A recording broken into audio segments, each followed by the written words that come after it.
नमस्कार, मैं Vijay Kumar Punia VKP time news से। मैं हूँ दिल्ली जंतर मंतर पर। पीछे प्रोटेस्ट चल रहा, वो बैनर पढ़ के सुना देता हूँ। विशाल धरना प्रदर्शन दिल्ली एवं शहर की कच्ची कॉलोनी और बस्तियों में जबरन हो रही बुलडोजर कार्रवाई पुनर्वास की मांग को लेकर ये लोग यहाँ पे एकत्रित हुए हैं और जानने की कोशिश करते हैं कि ये क्यों लोग यहाँ पे आए, क्यों आए मैडम यहाँ पे? हाँ भैया क्या बोले, हम तो बेघर हो गए। घर नहीं, कुछ नहीं, ऐसे ही रह रहे हैं बस। कहाँ से मकान तोड़े? अमर बिहार में था हमारा घर। 30 साल के बाद लिया था, आदमी सर पे नहीं है। कहाँ पे लिया था? ये अमर बिहार, नजफगढ़ अमर बिहार, साईं बाबा के सामने? साईं बाबा मंदिर के सामने लिया था। फ्लाईओवर निकला? हाँ जी, जहाँ से फ्लाईओवर निकला वहाँ से तो जा भी नहीं रहा था। ये जो नेता हैं, ये इन्हीं लोगों ने करवा दिया, सारा तोड़वा दिया। पहले की बात है ना? जी जी जी, ये 2020 21 में, 19 में। मकान थे जी जी जी जी, तो टूट गए क्या सारे? टूट गया, सारा टूट गया। 30 साल के बाद लिया था, एक एक घरों में काम कर करके एक एक पूंजी जोड़ी थी। अब वो ऐसा तोड़ दिया कि अब कोई घर नहीं, छत नहीं है। सारा जो रास्ता था वो सब हमारी तरफ कर दिया घुमा के। वो सारा साफ कर दिया? हाँ जी, सारा साफ कर दिया। हमारे सारे मकान थे, 200 का प्लॉट था हमारा, सब चला गया मिट्टी मुआवजा नहीं में। मिला?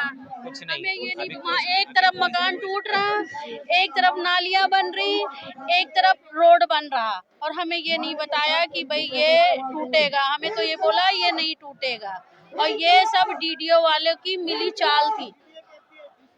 डीडीओ कहती है वो जानता, केजरीवाल कहता हमने तो केजरीवाल को लाए थे। वहाँ पे वहाँ का जो विधायक है, क्या नाम था उसका, महेंद्र है उसका, क्या नाम विधायक का वहाँ का?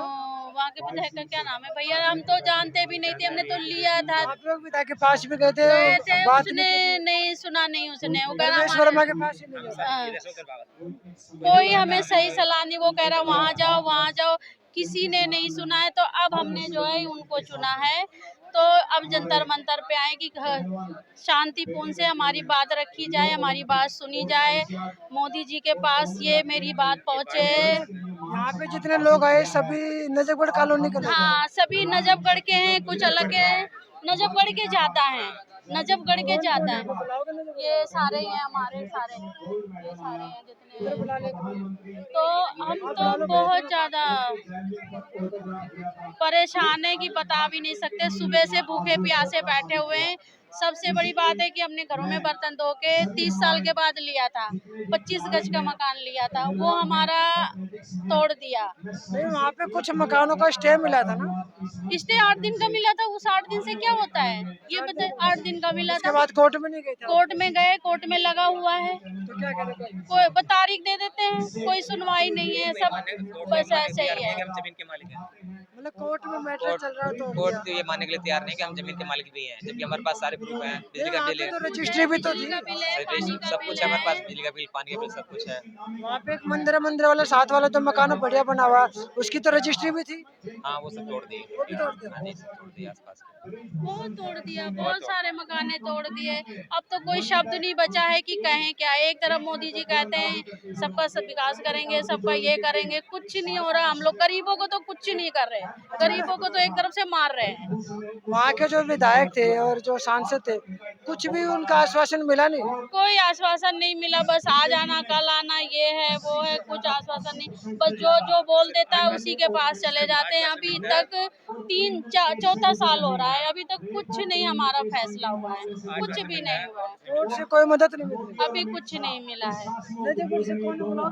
बीच में कोरोना था, कोरोना बीच में कोरोना था तो बैठ नहीं रहे थे। फिर उसके बाद में कोरोना के बाद हुआ तो बस हम भी साथ ये बड़े हैं, ये लोग सारे जुड़े हुए हैं, इन्हीं से हम लोग संगठन से जुड़े हुए हैं कि कुछ तो होगा। जब हमारे सर पे कुछ नहीं है तो कोई तो साथ देगा हमारा। जब सरकार नहीं सुनेगी तो जनता तो सुनेगी। एक दूसरे को जनता ही समझती है, दूसरा कोई नहीं समझता है। तो दिल्ली सरकार की तरफ से कोई मदद नहीं? कुछ नहीं, कोई मदद नहीं। वो कहता हमारे अंडर में नहीं है। नहीं है तो केंद्र सरकार के अंडर में?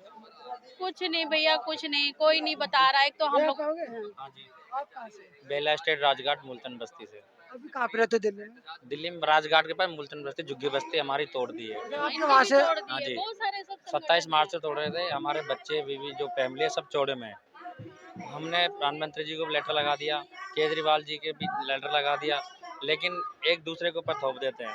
बस एक दूसरे को ही बोलते और हैं। जो आप लेटर लगाते हो, लेटर का कोई जवाब नहीं आता? आते हैं ना सर, क्या आता है जवाब? हमने लिखा प्रधानमंत्री को, प्रधानमंत्री लिख देते हैं, जो राज्य का चीफ सेक्रेटरी होता है उसको, चीफ सेक्रेटरी लिख देता है मुख्यमंत्री को, मुख्यमंत्री लिख देते हैं डीएसओ को, डीएसओ का जवाब आता है कि ये तो डीडी की जमीन है, हम इसके 15, यानी कि 3-4 महीने में उसका जवाब आएगा घूमते फिरते। उसके बाद में हमें तो वही निराशा, हम कोर्ट भी दिल्ली हाई कोर्ट गए, दिल्ली हाई कोर्ट में हमने अपना पक्ष रखा।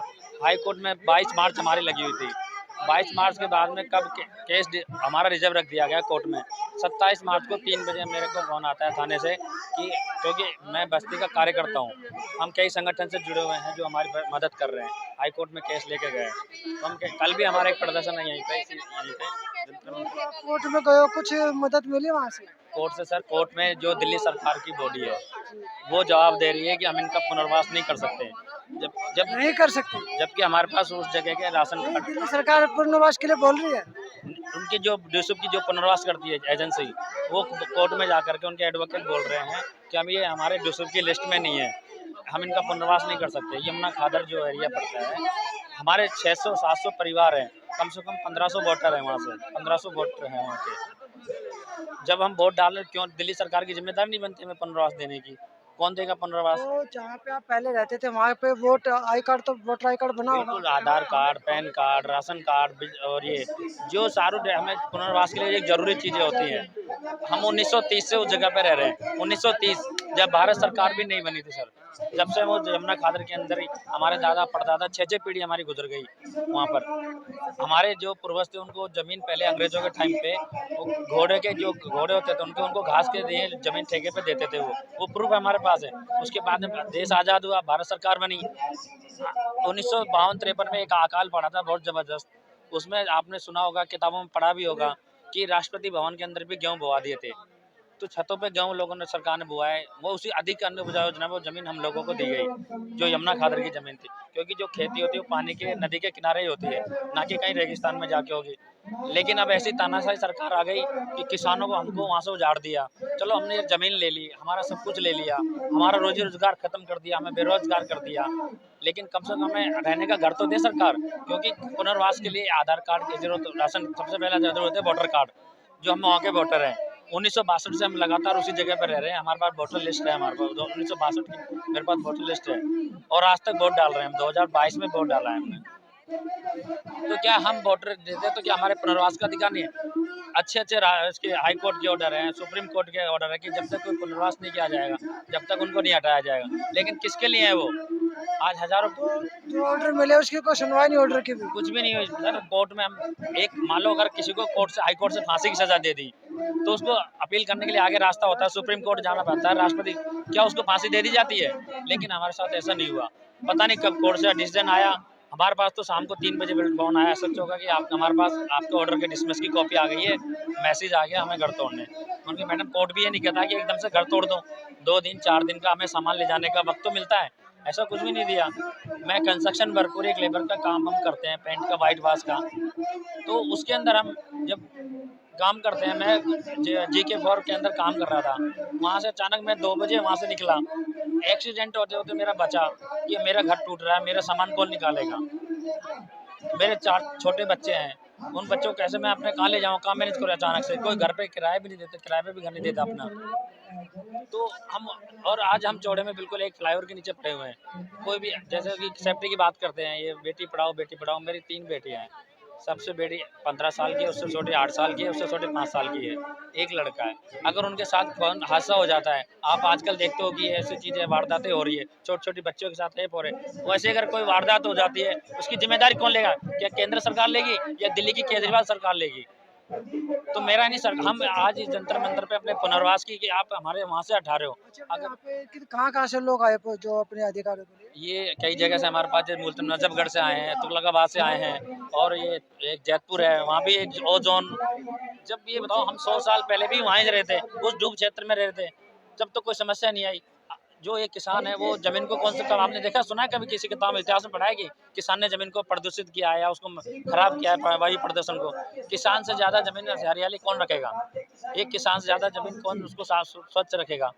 लेकिन इस पे यहाँ दिल्ली में उल्टा कर दिया कि ये किसान ही हमारे को एक क्राइम की तरह हमें पेश कर रहे हैं कि ये किसान ही वो हैं, ये किसान प्रदूषण करते हैं जमुना का, और ये किसान प्रदूषण कर रहे हैं यहाँ पर। तो आपकी शिकायत किससे, केंद्र सरकार से, राज्य सरकार हमारी दोनों ही हमें तो फुटबॉल बना रखा है, दोनों ही सरकारें हमें फुटबॉल बना से? रखी है। फुटबॉल बना के खेल रही है। फुटबॉल मैं खुद एलजी, मेरे पास फोटो है मोबाइल में, एलजी दिल्ली 2016 में जब अनिल बैजल एलजी थे, हम गए उनके पास कि सर हम यहाँ अपना खादर में, कहते हैं मैं जानता हूँ हाँ तुम, लेकिन वहाँ से हटना पड़ता है। सर ठीक है, हम हटने के लिए तैयार हैं, लेकिन हमें पुनर्वास तो दो। हम जाएंगे कि अपने बच्चों को लेकर के 100 साल से हमें ज़्यादा यहाँ हो गई। तो ये थे यहाँ पे जो पीड़ित लोग हैं जिनको मकान छीन लिया गया, जिनको हटा दिया गया, यहाँ पे आए हैं नजरबंद से पूरे दिल्ली के जहाँ से मकान इनके तोड़े गए सभी जगह से लोग यहाँ पे आए। आप देख सकते हैं पैनल भी लगा हुआ है। तो मैं Vijay Kumar Punia, Wikipedia time news से सरकार से मैं निवेदन करना चाहूँगा कि इनकी बातें सुने, इनकी बात माने और इनकी मदद की जाए। तो मैं Vijay Kumar Punia, Wikipedia time news से मुझे दीजिए इजाज़त। धन्यवाद।